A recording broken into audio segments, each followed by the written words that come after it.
Kisah nyata, arwah ibu temui jenazah anaknya, mayat yang menghitam, ini yang dilakukannya semasa hidup.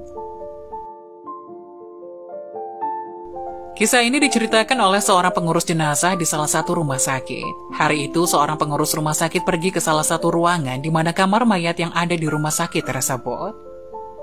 Suasana di kamar mayat tersebut sangat sepi, hanya ada dia dan satpam rumah sakit tersebut. Bapak pengurus jenazah tersebut mendekati sosok mayat dan membuka penutup muka jenazah tersebut dengan hati-hati. Setelah penutup muka terbuka, terlihat kulitnya yang putih, berbadan kecil. Sepertinya itu adalah jenazah seorang pemuda yang berusia sekitar 18 tahun. Bapak tersebut kaget bukan kepala ketika melihat muka jenazah tersebut perlahan-lahan berubah. Yang awalnya putih bersih menjadi hitam. Awalnya ia menganggap itu bukanlah hal aneh baginya, karena ia sudah terbiasa mengurus jenazah. Namun semakin lama ia menatap jenazah tersebut, ia merasa semakin aneh melihat perubahan yang begitu cepat terjadi pada mayat itu.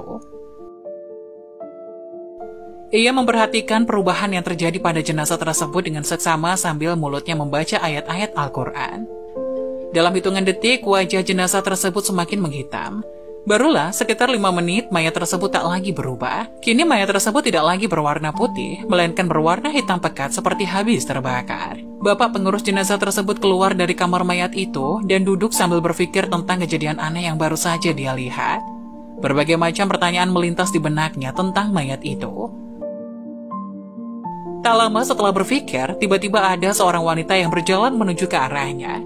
Ia terkejut sambil bertanya dalam hati, "Siapa wanita ini? Kenapa ia begitu berani berjalan seorang diri, sedangkan ini sudah pukul 3 dini hari?"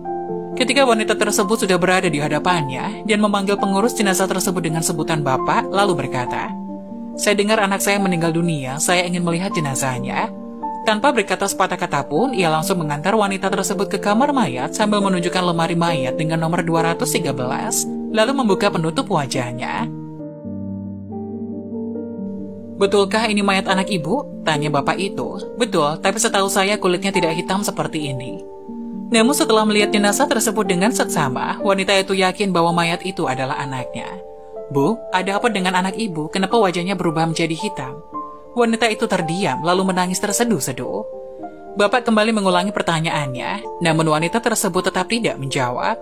"Baiklah, kalau ibu tidak ingin memberitahu, mohon maaf, saya tidak bisa mengurus jenazah anak ibu karena saya tidak bisa memberi penjelasan jika nanti ditanya oleh petugas lainnya.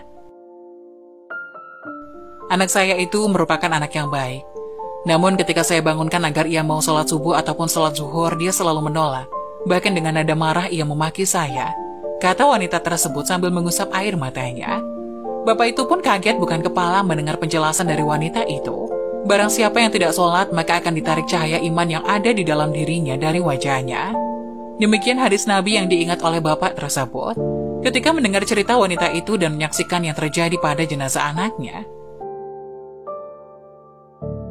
Keesokan harinya, jenazah pemuda tersebut dimandikan oleh bapak pengurus jenazah, dan ia berusaha menghubungi nomor telepon keluarga jenazah itu agar dapat dikuburkan karena telah selesai dimandikan. Saat keluarga jenazah tersebut tiba, bapak itu pun menegur pihak keluarga jenazah itu karena membiarkan ibu dari jenazah itu ke rumah sakit sendirian pada dini hari. Jawaban dari pihak keluarga jenazah sangat mengejutkannya, karena saat bertemu dengan ibu jenazah tersebut, ia tidak merasakan suatu hal yang aneh. Mereka mengatakan kepada bapak itu bahwa ibu dari jenazah tersebut sudah meninggal dunia beberapa tahun silam. Subhanallah. Nah, bagaimana menurut kalian? Jangan lupa tulis pendapat kalian di kolom komentar ya. Wassalamualaikum warahmatullahi wabarakatuh. Jangan lupa ya, like dan subscribe-nya. Ting ting.